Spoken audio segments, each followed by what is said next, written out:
كل ده بتجيب كراسة من زميلتها؟ أنا إيش عرفني إن هي دي الحقيقة؟ احنا لبيتك يا ماما، عمرنا ما كدبنا عليكي. مش عارفة يا سميحة، مش عارفة.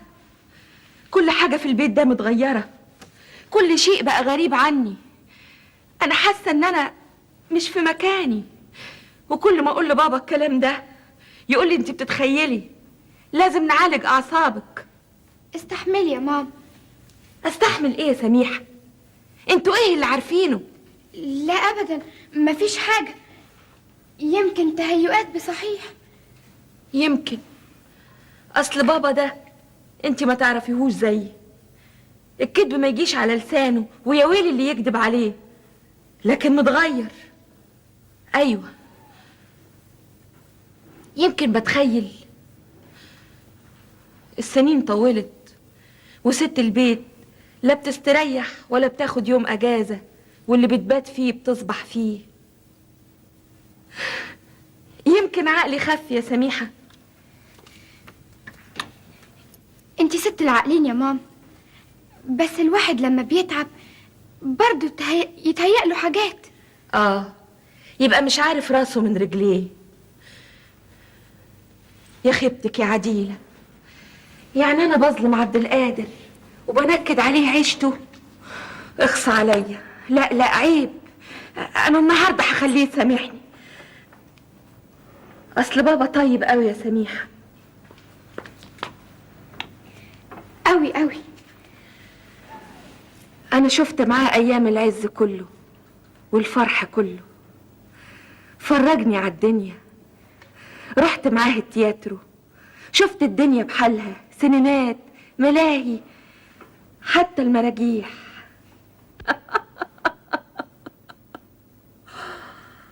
أي والله كانت أيام. يا خيبتك يا عديلة، بقى بعد العمر ده كله أشك فيه؟ لا لا لا، أنا النهاردة هصالحه. أختك ما جاتش لحد دلوقتي، أنا هتجنن. دلوقتي تيجي؟ هي راحت فين؟ يعني بابا لو جه دلوقتي بدل ما يدخل اوضته يستريح ويلقى وشوشنا بتضحك يجي يلاقي النكد قدامه؟ مو ليه حق يتضايق ويبقى لا طايقني ولا طايقكم؟ يعني احنا بنخرج كل يوم عشان نبقى سبب المضايقه؟ اهو كل يوم مضايقه شكل. يوم الالعاب الرياضيه دي عامله تعملوها العاب رياضيه ايه؟ احنا هنعيده يا ماما. هوب هوب هوب هوب هوب، على فين بس؟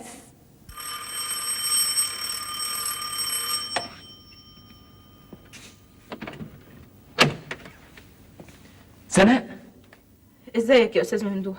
اهلا، اتفضلي.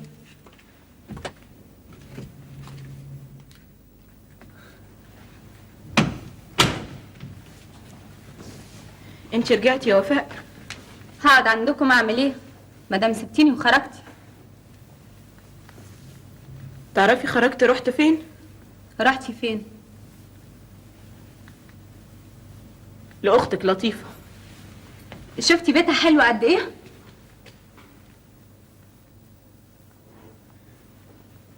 لطيفه يا وفاء هتتجوز ابويا. ها؟ مين اللي قال لك كده؟ انا جايه من عندها دلوقتي. انت لو ماما عرفت هتتجنن. اطمني يا بنتي، الجوازه دي لا يمكن تتم.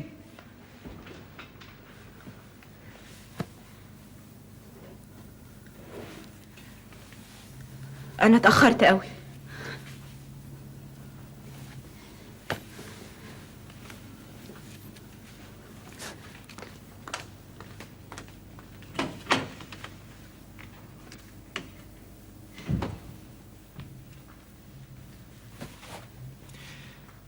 يظهر هترسي على نفيسة بنت عمي. ايه اللي بتقوله ده؟ انا هعمل ايه؟ تبقى لطيفه اتجننت.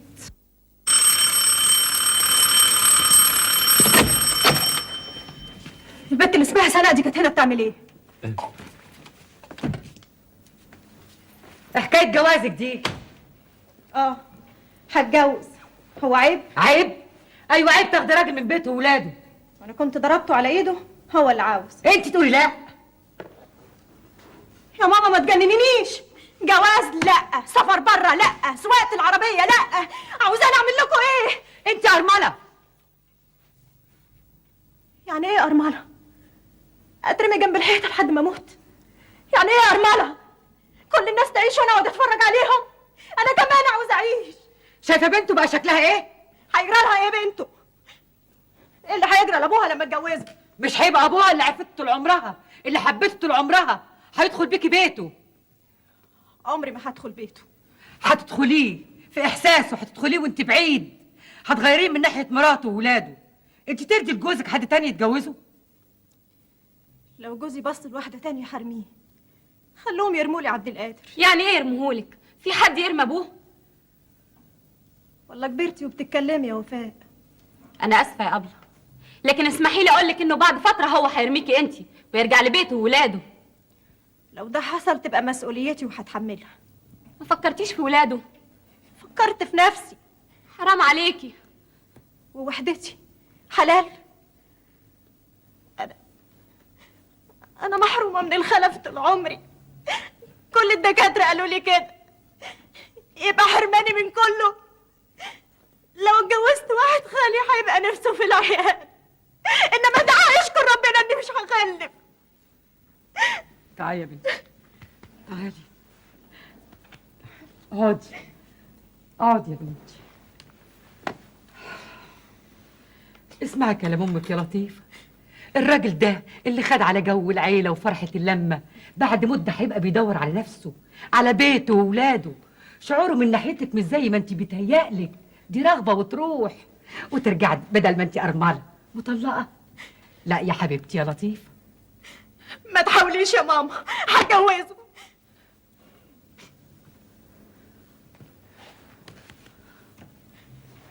أنا زهقت.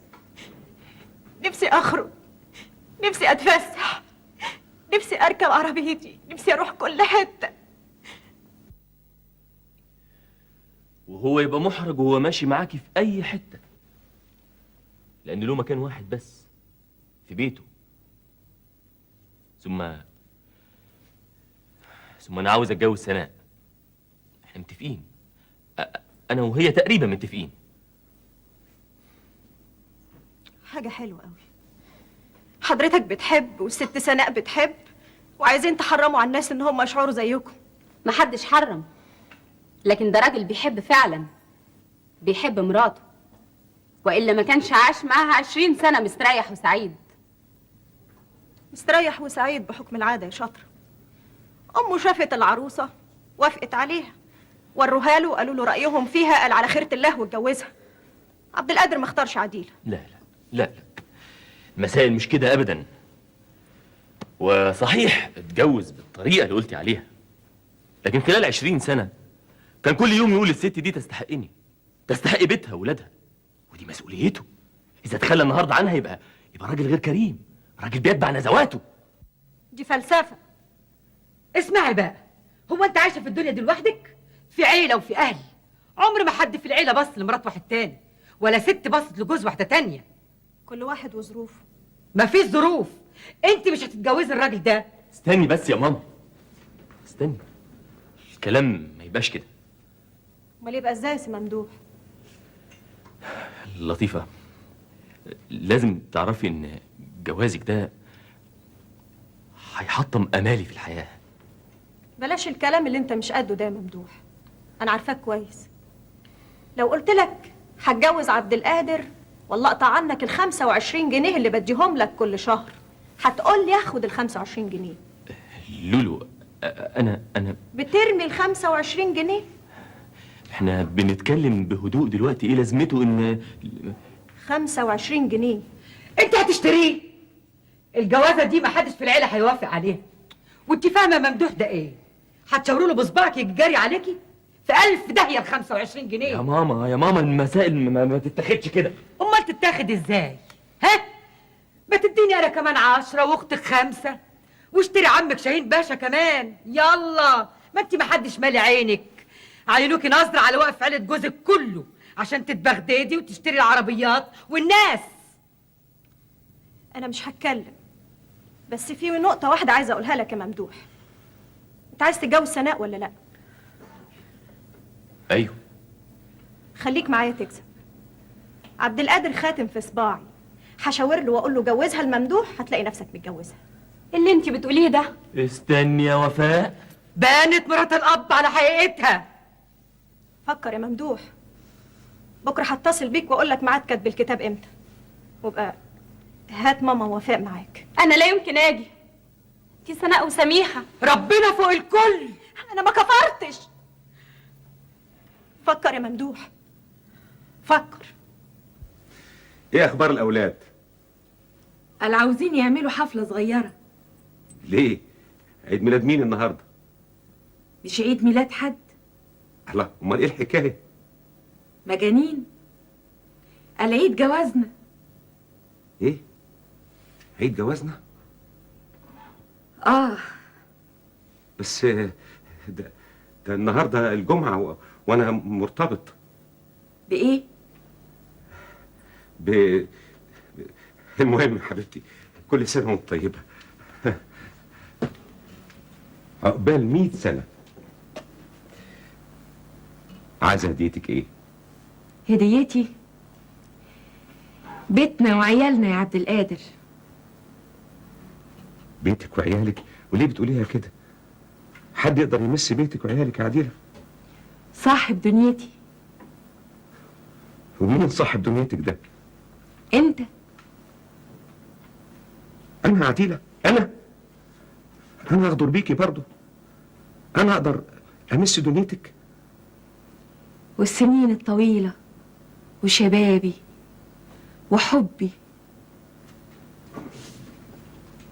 حبك؟ اول مره تنطقي بيها يا عديله. ما كنتش محتاجة أقولها، كنت بقولها كل لحظة من غير كلام، وأنا عارفة إن أنت حاسسها. لكن دلوقتي لو صرخت بيها مش هتسمع. لا لا ابدا ابدا يا عديله، صدقيني. عبد القادر، عبد القادر، بتعيط؟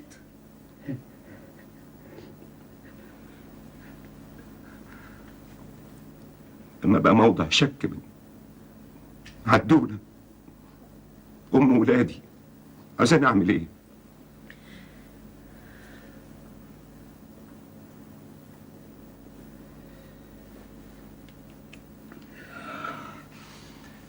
ايه،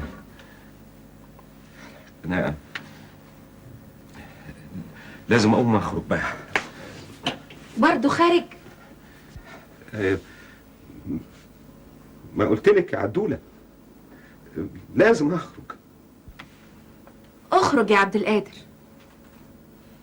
هحتفل بعيد جوازنا انا والولاد، بلاش تبقى معانا. ايه حكاية عيد الجواز دي يا عدولة؟ هو احنا عيال؟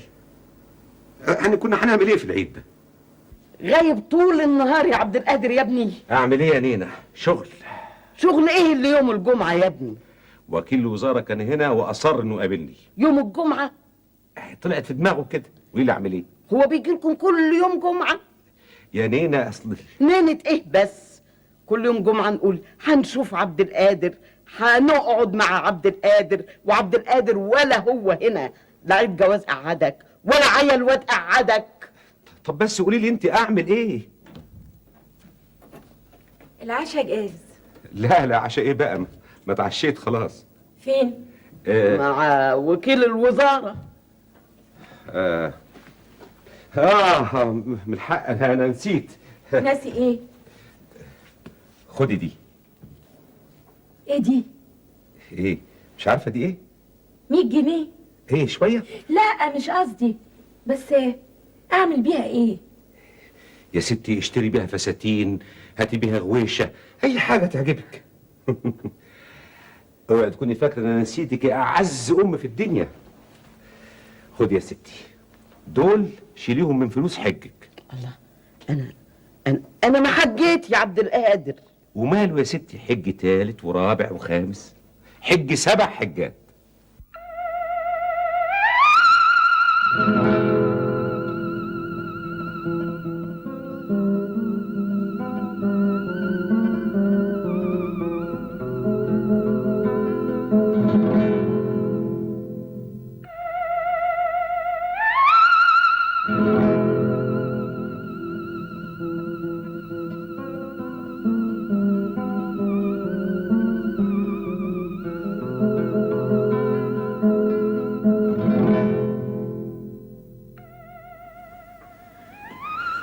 انا عايزه ماما تبطل العاب رياضيه. ليه؟ دي ابتدت تخس وتبقى جميلة. جميله لمين؟ مش لازم تكون في عينين تشوف الجمال ده. العينين بقت مغمضه. انا مش هتجوز ابدا. وممدوح ذنبه ايه؟ لا، المثل اللي بيديهولي بابا خلى كل الرجاله، مش عارفه اقولك ايه. وانا مش هتجوز. انا هعيش جنب ماما طول عمري. وانا كمان. الجواز ده شيء من غير مستقبل. مش هسلم مستقبلي الراجل ابدا. لما تتشقلب الدنيا هكمل تعليمي واشتغل، عشان اذا الراجل اتجنن ما تحطش انا وكرامتي تحت رجليه. خلاص بقى، ما احنا مش هنتجوز. مسكينه ماما، مش عارفه حاجه ابدا. لمجرد انها حاسه هتموت تلعب وتتشقلب وتشيل البيت والعيال والحما عشان نظرة رضا. لا لا، عمري ما هبقى كده. يا انا وولادي بس، يا يروح مطرح ما هو عايز. انا عايشه من مجهودي. خلاص بقى، ما احنا مش هنتجوز. ثم ان بابا مش بيحب لطيفه. احلمي بقى اللي ينسى بيته ومراته وولاده ويعيش معاها هنا وهناك وتقولي ما بيحبش. لا، الحب مش كده، مش ممكن يكون كده. لو بتحبه كانت ضحت وسابته لحياته وخافت على كل شيء بيحبه. مش ممكن لو بتحبه تدمره. ولو كان بيحبها صحيح كان حبها فكره بكل حب عاشه وكل لحظة سعادة مرت في حياته. كان بعد عنها وقلبه مكسور، لكن اشترى بالحب ده حاجات غالية قوي. مستقبل ولاده، حنان مراته، رضا أمه. لا لا، ده مش حب. يعني طالب الثانوي اللي لما يشوفك يملس على شعره، يعني ازيك، ويبتسم ويمشي. كان ممكن تطلبي منه انه يضيع مستقبله ويقف لأمه وأبوه، مع الفرق ان الطالب اللي عاجبك ده بيصنع مستقبله وبيختار شريكته، وبابا بيحطم مستقبله ومستقبلنا وبيدوس على شريكة حياته، ومع ذلك انتي الطفلة. اولا انا مش طفلة. المهم انك مستعدة انك تضحي بشعورك عشان يكمل تعليمه وامه وابوه يرضوا عنه. يا اختي انا لا هضحي ولا هو هيضحي. ازاي؟ ابوه اتنقل. راح فين؟ مش عارفة يا سناء، مش عارفة. اظن انا عاوزين نعرف الحكاية ايه. وهنعرفها ازاي؟ تلاقيه متضايق في الشغل. لا، ما هواش موضوع شغل.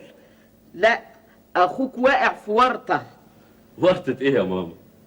هو اللي زي عبد القادر ده يقع في ورطة ابدا؟ ده ساعة مظبوطة تمام التمام، لا تأخر دقيقة ولا تقدم ثانية. دلوقتي اخوك بيأخر وبيقدم وما بقالوش ميزان خالص. ايه الكلام ده؟ ليه؟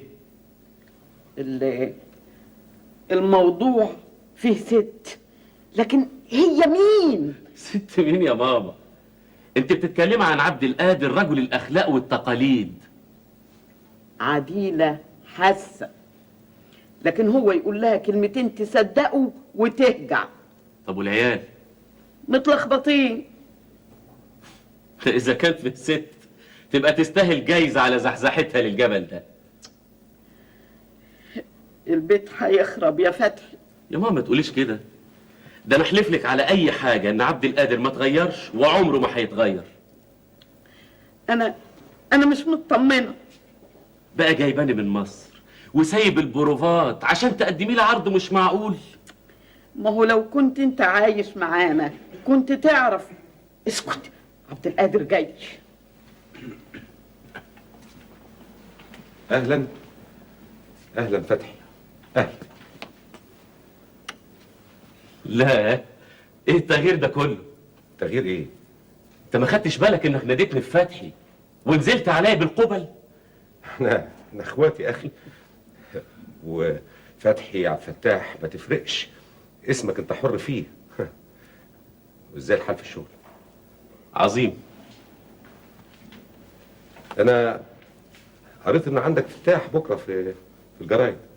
تمام. ومع ذلك شايفك هنا. النهارده في اجازه في المسرح، مفيش بروفات. قلت اجي اشوف ماما، بتبارك لما بشوفها واحس ان العمل هينجح.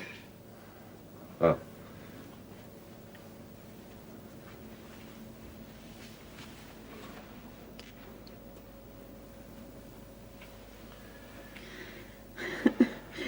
زي ما كنت وانت عيل يا عبد القادر، كنت لما تبقى هتعمل حاجة تجيني وتحط راسك في حجري، أقرالك، تهدى، تخرج على مشوارك وانا قلبي راضي عليك.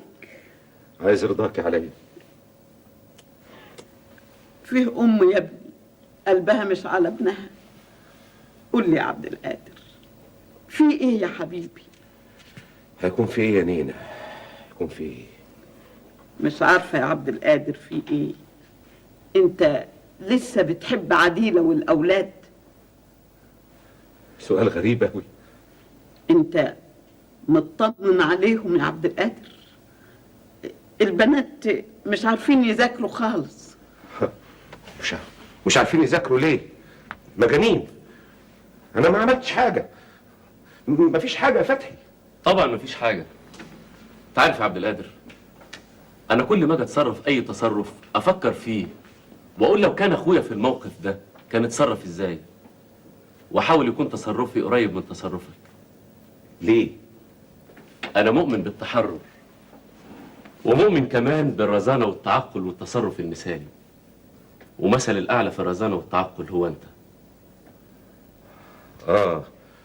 مع ان انتوا يعني فنانين عندكم الحريه. هو يعني الفنان ده متربي في عالم سحري، مش عايش في بيئه واكتسب منها، مش عايش في حضن اخوه الكبير وتعلم منه المثل والاخلاق.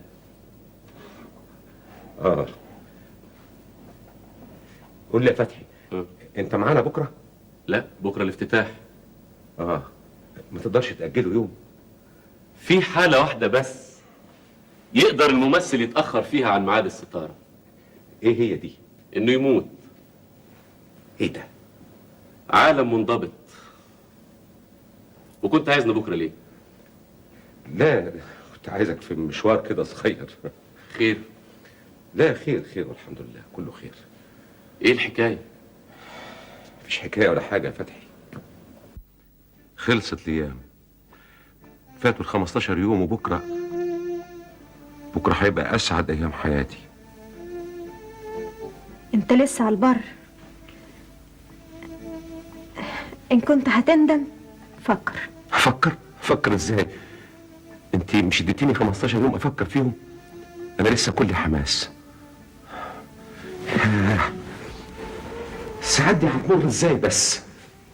ما تيجي نكتب دلوقتي. لا لا لا، ولا دقيقة قبل الميعاد. ده كتير قوي. ايه، حاجه كده على الحساب. الشكك ممنوع والزعل مرفوع.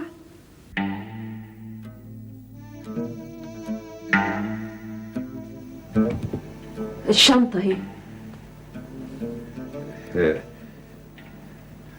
كلها 4-5 ايام يا عديلة، بالكتير 10 ايام. يعني النهارده الخميس. على يعني كيفك يا عبد القادر، غيب زي ما انت عاوز وارجع وقت ما انت عاوز. ايه هو اللي زي ما انا عايز ده شغل يا ستي، شغل. طبعا شغل، هيكون ايه غير الشغل؟ هتاخد الشنطة من دلوقتي ولا تسيبها وتبعت حد ياخدها؟ هاخدها اعمل بيها ايه؟ النهارده اخر الاسبوع وهيبقى في ناس كتير في المكتب. يعني هترجع تاخدها؟ لا مش راجع. ارجع اعمل ايه في البيت في النكد ده؟ معقول انكد على نفسي في يوم زي ده؟ هبعت حد ياخدها.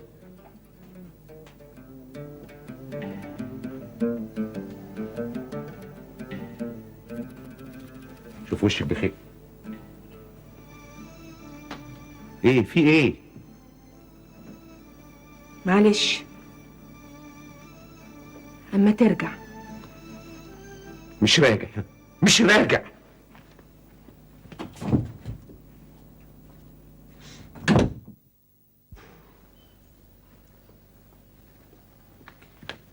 مسافر يا بابا؟ عامل ايه يا سميحه يا بنتي؟ هقول لا للوزير اللي طالبني؟ لا يا بابا، مين قال كده؟ روح للوزير، احنا نستحمل. هبعت حد ياخد الشنطه.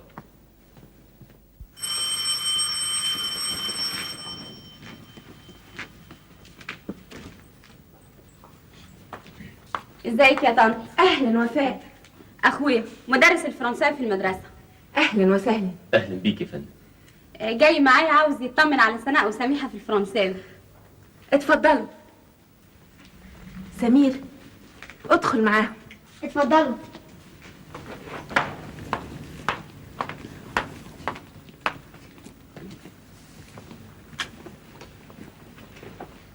عن إذنكم أشوف أشغالي.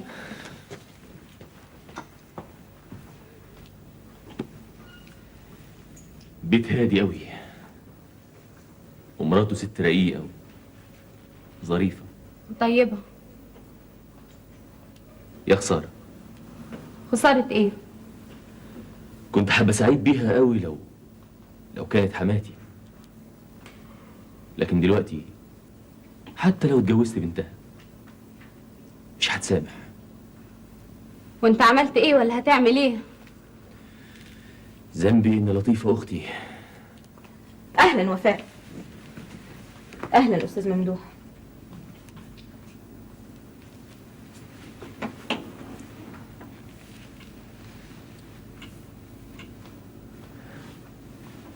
مش عارف اقولك ايه. عن ايه؟ لطيفه جت عندنا واتكلمنا معاها جامد قوي، لكن هي مصممه وانا مش عارف اعمل ايه. الجوازة دي مش ممكن تتم. ازاي؟ انت راجل العيلة بعد ابوك وتقدر تقف لها. ازاي؟ معرفش ازاي.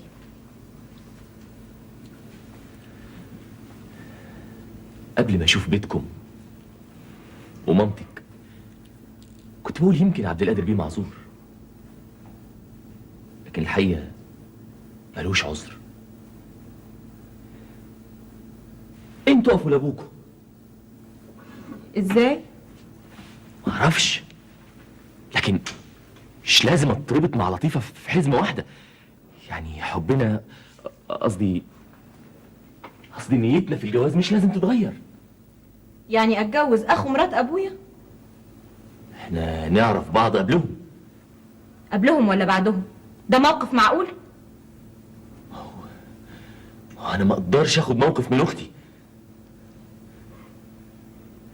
ليه؟ انا الاصغر اصل هي ست غنيه قوي وانا كل مرتبي 12 جنيه، وانا ما يهمنيش مرتبك ده. انا مستعده اكل حاف واعيش مع راجل له قيمته. جواز بالشكل ده مش ممكن يعيش. يعني بلاش نقف ضد التيار. انا بقى هقف ضد التيار. وانا انت حر.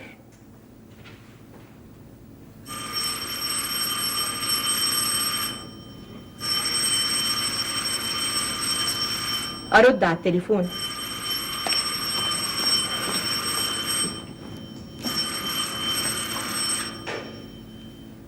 سناء لا يمكن توافق انها تتجوز اخو مرات ابوها. تبقى مجنونة. ليه؟ لأنها بتحبني. شوف أبوها متجوز من 20 سنة وبيحب مراته بطريقة ما، ومع ذلك هيتجوز واحدة تانية بيحبها. يعني كل شيء مش نهائي. يعني حب النهارده ممكن بكره تدوس الرجلين. فأحسن لها ما تعاديش القدر. يا دي ال25 جنيه. انا يا ابي هوافق على جوازي من حسن ابن عمي. اشمعنى؟ لانه مش محتاج لل25 جنيه. مين عارف بكره في ايه؟ يمكن بكره يبقى محتاج لل25 قرش. ايوه. نعم. مش ممكن. ازاي؟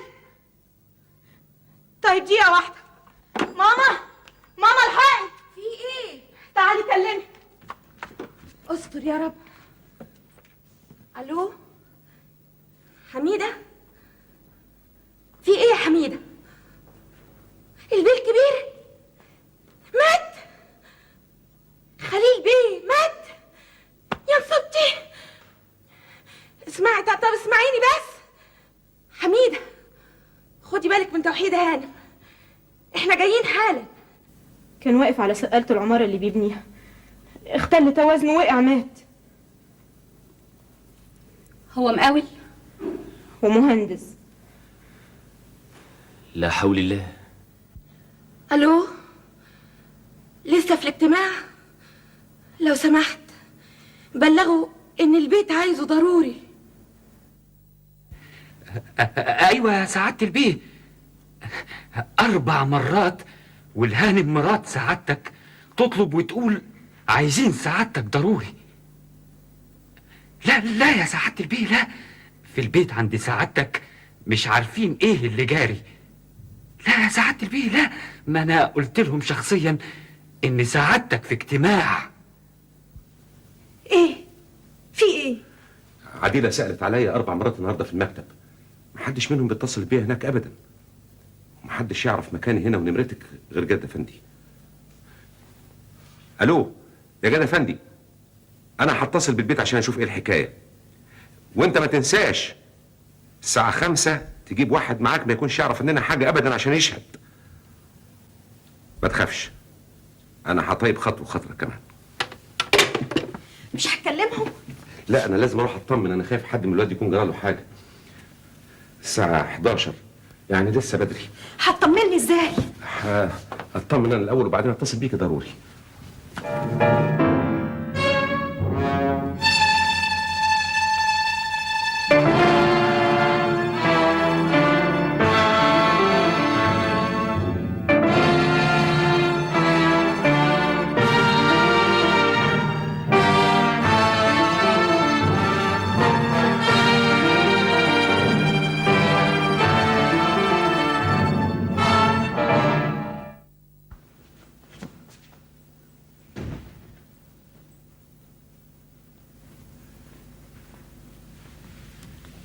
ايه؟ في ايه؟ اختك يا عبد القادر. توحيدة؟ مالها؟ لا حول ولا قوة الا بالله. لا بعد الشر، مش توحيدة، جوزها. انت هتسافر معانا. ايه؟ هو في سفر؟ طبعا، هنسيب اختك لوحدها. طب ومعادي مع الوزير في مصر ومعاد الساعة 5. الغي كل حاجة، اختك وحدانية، لا عيل ولا تيل، مين يقف جنبها؟ خليل ده مش كان يميز؟ هو الموت بيميز؟ ومات ازاي؟ وقع من على سقالة. اعمل ايه؟ قدر. هو الوزير ده قلبه خشب، قول له ان جوز اختك مات. هقول له يا ست وامر لله، بس ايه، ممكن نسافر بكره؟ لا هنسافر النهارده دلوقتي. حكم الاوعى الضعيف ده. مين اللي هيسافر ومين؟ انا وانت وعديلة. طب يلا حضروا شنطكم يلا. نينا عايزه اسافر معاكم. ده ميتم يا حبيبي، تسافر تعمل ايه؟ اقعد معاكم. ونسيب اخواتك البنات من غير راجل معاهم؟ هم صغيرين. لا، انما الراجل راجل.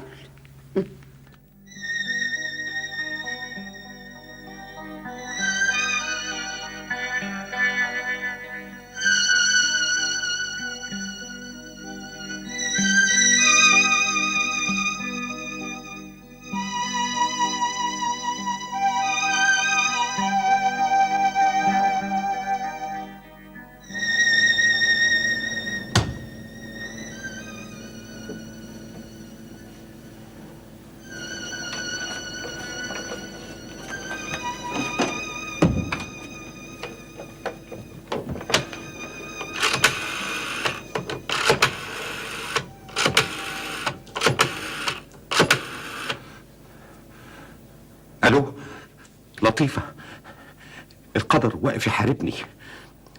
لا لا لا لا، مفيش حاجة وحشة حصلت هنا. جوز اختي الوحيدة توفى. مش عارف، مش هقدر اعتذر ابدا. الغي كل حاجة. لطيفة انا هتجنن، هموت من الغيظ. كان المفروض ان احنا نتجوز النهارده. مش عارف اعمل ايه. لطيفة تعرفي، لو كان ممكن ان انا اقدر امشي من البيت نص ساعة بس كنت جيت وكتبنا الكتاب على طول. لا لا، هتجوزك يا حبيبتي، هتجوزك.